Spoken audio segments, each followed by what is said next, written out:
നമ്മുടെ ശ്വാസത്തിലേക്ക് മാത്രം ശ്രദ്ധിക്കുക. Deep breathing, hold, breathe out. Deep breathing, hold, breathe out. മുകളിലേക്ക് എടുക്കുന്ന ശ്വാസത്തിന് ഒരു മുല്ലപ്പൂവിൻ്റെ നിറവും മുല്ലപ്പൂവിൻ്റെ സുഗന്ധവും മുല്ലപ്പൂവിൻ്റെ ഭംഗിയും ആസ്വദിക്കുക. താഴെ ഇറക്കുന്ന ശ്വാസത്തിന് നമ്മുടെ ഉള്ളിലുള്ള സകലമായ നെഗറ്റീവ് ചിന്തകളുമായിട്ട് അതിനെ കാണുക. മുകളിലേക്ക് എടുക്കുന്ന ശ്വാസത്തിന് മുല്ലപ്പൂവിൻ്റെ നിറവും മുല്ലപ്പൂവിൻ്റെ ഭംഗിയും മുല്ലപ്പൂവിൻ്റെ സുഗന്ധവും ആസ്വദിക്കുക. താഴെ ഇറക്കുന്ന ശ്വാസത്തിന് നമ്മുടെ ഉള്ളിലുള്ള ദേഷ്യം, അസൂയ, പക തുടങ്ങിയ നെഗറ്റീവ് ചിന്തകൾ പുറന്തള്ളുന്നതായിട്ട് മനസ്സിൽ കാണുക. ശ്വാസത്തിലേക്ക് മാത്രം ശ്രദ്ധിക്കുക. Deep breathing, hold, breathe out. Deep breathing, hold, breathe out. അകക്കണ്ണുകൊണ്ട് നമ്മുടെ കാലിലെ വിരലുകളിലേക്ക് ശ്രദ്ധിക്കുക. കണ്ണുകൾ അടച്ചുകൊണ്ട് ശ്വാസത്തിലേക്ക് മാത്രം ശ്രദ്ധിച്ചുകൊണ്ട് അകക്കണ്ണുകൊണ്ട് നമ്മുടെ കാലിലെ വിരലുകളിലേക്ക് വിരലിലെ നഖങ്ങളിലേക്കൊക്കെ ശ്രദ്ധിക്കുക. ദൈവം വളരെ നല്ല രീതിയിൽ നടക്കാൻ പാകപ്പെടുത്തി തന്നിട്ടുള്ള നമ്മുടെ കാൽ വിരലുകൾ, അതിനെ ബലമാക്കി നിർത്തുന്നതിന് വേണ്ടി സംവിധാനിച്ചിട്ടുള്ള നഖങ്ങൾ, ഇത്തരം അനുഗ്രഹങ്ങളൊക്കെ തന്നെ പടച്ച റബ്ബിനെ സ്തുതിക്കുക. അകക്കണ്ണുകൊണ്ട് നമ്മുടെ മുട്ടുകാലിലേക്ക് ശ്രദ്ധിക്കുക. നമ്മുടെ മുട്ടുകാല് വളരെ ബലമുള്ളതാണ്. ആവശ്യാനുസരണം ചലിപ്പിക്കുവാൻ, മടക്കുവാൻ, നിർത്തുവാൻ അതൊക്കെ നിങ്ങൾക്ക് സാധിക്കുന്നു. ഇത്ര വലിയ അനുഗ്രഹം തന്നെ അല്ലാഹുവിനെ സ്തുതിക്കുക. നടക്കാൻ കഴിയാത്ത ഒരുപാട് ആളുകൾ ജീവിച്ചിരിക്കുന്നുണ്ട്. മുട്ടുകാലൊന്ന് മടക്കാൻ പോലും പറ്റാത്ത ആളുകൾ പ്രയാസപ്പെടുന്നു. നമസ്കരിക്കാൻ പോലും ബുദ്ധിമുട്ടുന്ന ഒരുപാട് ആളുകൾ. അവരെക്കുറിച്ച് ഞാൻ ആലോചിക്കുമ്പോൾ എനിക്ക് ദൈവം തന്നിട്ടുള്ള അനുഗ്രഹം വളരെ വിലപ്പെട്ടതാണ്. ഞങ്ങൾ മനസ്സിലാക്കുക. ദൈവത്തെ വീണ്ടും വീണ്ടും സ്തുതിക്കുക. അതോടൊപ്പം deep breathing, hold, breathe out. Deep breathing, hold, breathe out. അകക്കണ്ണുകൊണ്ട് നമ്മുടെ തുടയിലേക്ക് ശ്രദ്ധിക്കും. ബലിഷ്ഠമായ തുടകൾ, ആരോഗ്യമുള്ള തുടകൾ. എനിക്ക് യഥേഷ്ടം ഓടുവാനും ചാടുവാനും നടക്കുവാനും ഒക്കെ ദൈവം സംവിധാനിച്ചിരിക്കുന്നു. ദൈവത്തെ വീണ്ടും വീണ്ടും സ്തുതിക്കുക. അൽഹംദുലില്ലാഹ്, അൽഹംദുലില്ലാഹ്, അൽഹംദുലില്ലാഹ്. അതോടൊപ്പം നമ്മുടെ വയറിലേക്ക് ശ്രദ്ധിക്കുക. വയറിനെ ഉള്ളിനകത്തുള്ള ഓരോ അവയവങ്ങളെക്കുറിച്ച്, വൻകുടൽ, ചെറുകുടൽ, മറ്റുള്ള നമ്മുടെ കൺട്രോളിലല്ലാതെ പ്രവർത്തിക്കുന്ന മഹത്തായ ആ സംവിധാനത്തെക്കുറിച്ച് അഗാധമായി ചിന്തിക്കുക. ഇതൊന്നും നമ്മുടെ ആരുടെയും കൺട്രോളിലല്ല. ഇതിനൊക്കെ എന്തെങ്കിലും ഒരു ചെറിയ പോരായ്മ, ഒരു ന്യൂനത സംഭവിച്ചാൽ നമ്മൾ അനുഭവിക്കുന്ന പ്രയാസങ്ങൾ, നമുക്കുണ്ടാകുന്ന ബുദ്ധിമുട്ടുകൾ, ദഹനത്തിൽ വരുന്ന മാറ്റങ്ങൾ, ക്യാൻസർ പോലുള്ള മാരകമായ അസുഖങ്ങൾ, ഇതിനൊക്കെ അടച്ചറപ്പ് നമ്മെ കാത്ത് രക്ഷിക്കുന്നു. തീർച്ചയായിട്ടും ദൈവത്തെ സ്തുതിക്കുക. അകക്കണ്ണുകൊണ്ട് നമ്മുടെ നെഞ്ചിൻ കൂടിലേക്ക് ശ്രദ്ധിക്കുക. കാരണം ലിവർ ആശ്രമം പോലെയുള്ള ഒരിക്കലും നമ്മുടെ കൺട്രോളിലല്ലാതെ പ്രവർത്തിക്കുന്ന ആ ഒരു വലിയ സംവിധാനത്തെക്കുറിച്ച് ഓർക്കുക. അഗാധമായി ചിന്തിക്കുക, ആഴത്തിൽ ചിന്തിക്കുക, പരപ്പിൽ ചിന്തിക്കുക. ഇത്തരം രീതിയിൽ സംവിധാനിച്ച ദൈവത്തെ ആത്മാർത്ഥമായി സ്തുതിക്കുക.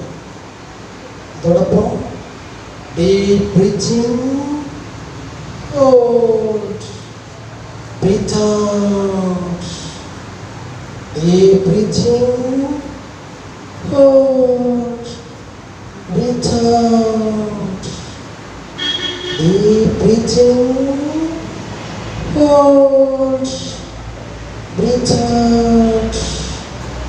നമ്മുടെ തലയിലേക്ക് നോക്കുക, തലച്ചോറിലേക്ക് നോക്കുക.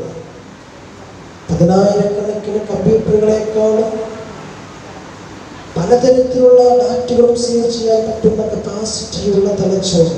ഇത് സംവിധാനിച്ച ദൈവത്തെ ആത്മാർത്ഥമായി സ്തുതിക്കുക.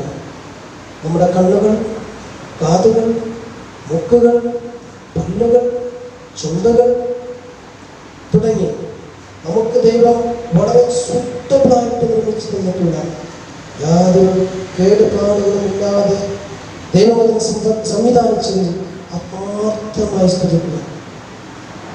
ഇനിയൊരിക്കലും ഞാൻ ദൈവനിന്ദ കാണിക്കില്ല.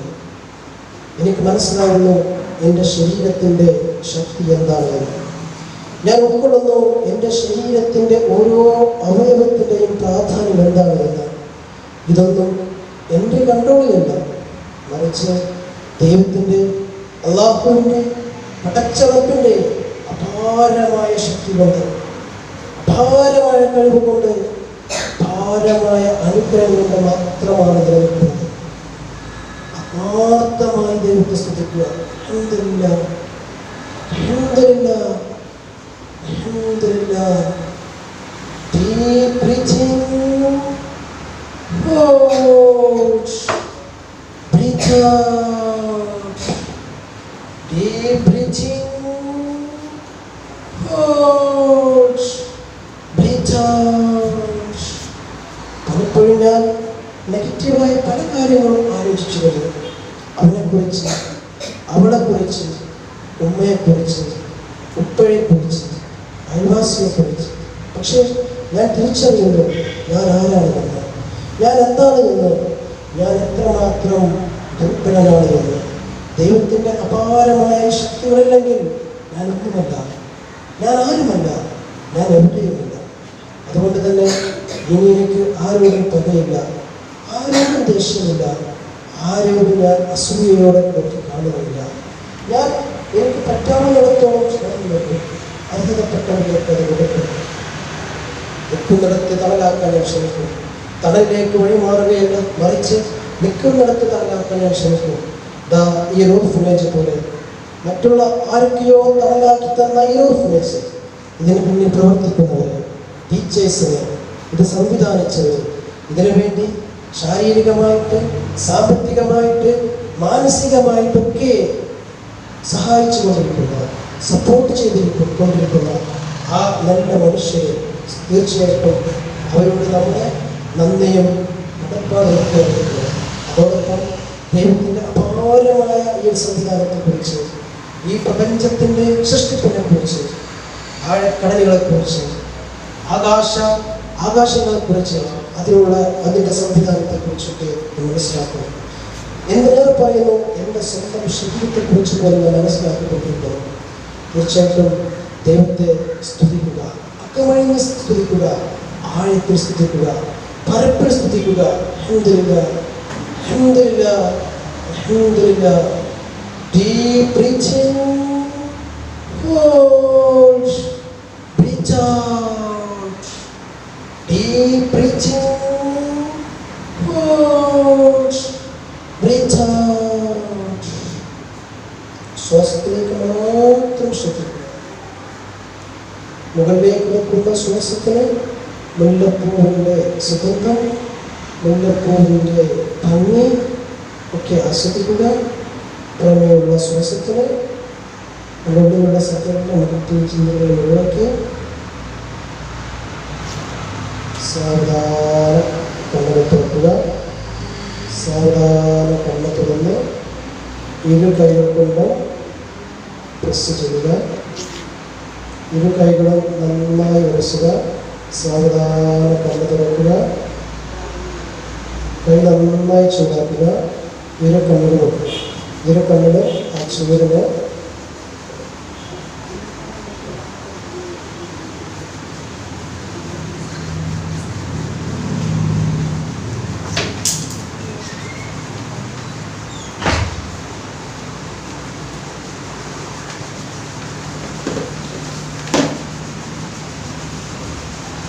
ഇറങ്ങി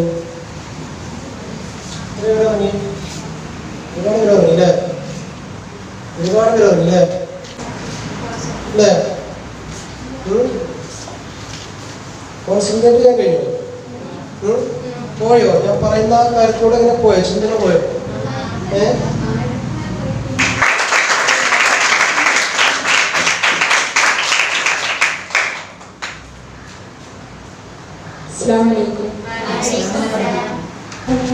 കോൺസെൻട്രേറ്റ് ചെയ്യാൻ തുടങ്ങിയപ്പോൾ സ്വാഭാവികമായിട്ടും ചെറിയ രീതിയിൽ ഉറക്കം വരുന്നുണ്ടായിരുന്നു.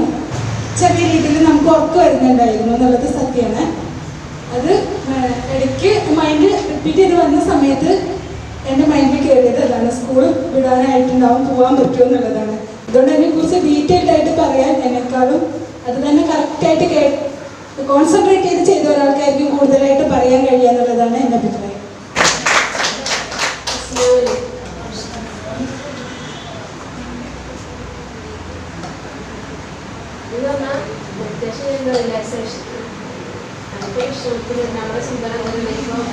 ശ്വാസം വലിയ കേൾക്കുന്നുണ്ടാവും, നമുക്ക് നമ്മളെ ഉണ്ടാവും. അത് പറയാം. പിന്നെ ഉറപ്പ് ചോദിച്ചാൽ കുറച്ചൊക്കെ ഉറപ്പ് വന്നു. ഇത് പുറത്ത് കണ്ടോട് പോകുമ്പോൾ ചിലപ്പോൾ ഇതിൽ ശ്രദ്ധിച്ചിട്ടുണ്ടെങ്കിൽ ചെയ്തു. പക്ഷേ ചിലപ്പോൾ ഇത് സൗണ്ട് ഇട്ടാൽ ചെറിയൊരു ശബ്ദം പോലെ നമ്മൾ കേൾക്കൂലേ? ചെറിയൊരു ഉറക്കത്തിലാണ്. പക്ഷെ നല്ല എന്തൊക്കെ സൗണ്ട് അബോധ മനസ്സ് നമ്മൾ എന്തൊക്കെയോ കേൾക്കൊണ്ടിരിക്കും അല്ലേ?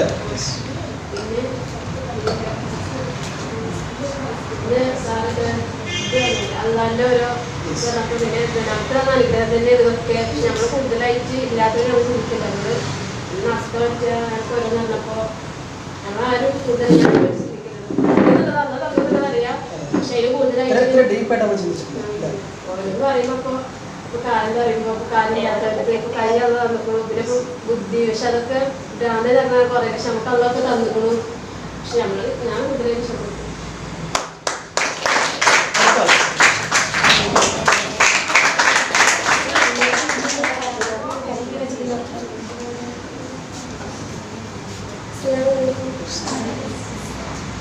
സ്വാഭാവികമായിട്ടും അത് ഫുള്ളായിട്ടൊന്നും കോൺസെൻട്രേഷൻ ചെയ്യാൻ പറ്റിയില്ല.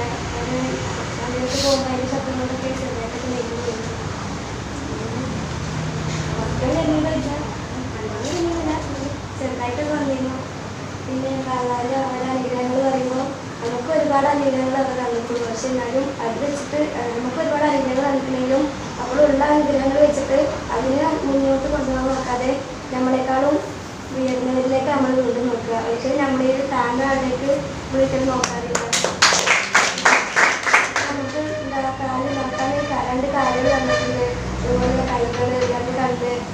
പക്ഷെ നമ്മളെക്കാളും കാഴ്ചയില്ലാത്തവർ, അതുപോലെ കാലില്ലാത്തവർ, കൈയില്ലാത്ത ഒരുപാട് ആൾക്കാരുണ്ട്. പക്ഷെ നമ്മൾ ഓരൊക്കെ വെച്ച് നോക്കുമ്പോൾ നമുക്ക് ഒരുപാട് അനുഗ്രഹങ്ങൾ തന്നിട്ടുണ്ട്. ആ അനുഗ്രഹങ്ങൾ വെച്ചിട്ട് നമുക്കുള്ള കഴിവുകൾ വികസിപ്പിക്കാൻ നോക്കാതെ വീണ്ടും നമ്മളുടെ കഴിവുകൾ വികസിപ്പിക്കാൻ നോക്കില്ല. അതുപോലെ ബുദ്ധി ഉണ്ടെങ്കിലും ആ ബുദ്ധി വെച്ച് പഠിക്കാൻ നോക്കി, അല്ലെങ്കിൽ അതിന് ഉപയോഗിക്കാൻ നോക്കില്ല. അതിന് വീണ്ടും ബിസിനസ് ചെയ്യാൻ അവിടെ നോക്കുക.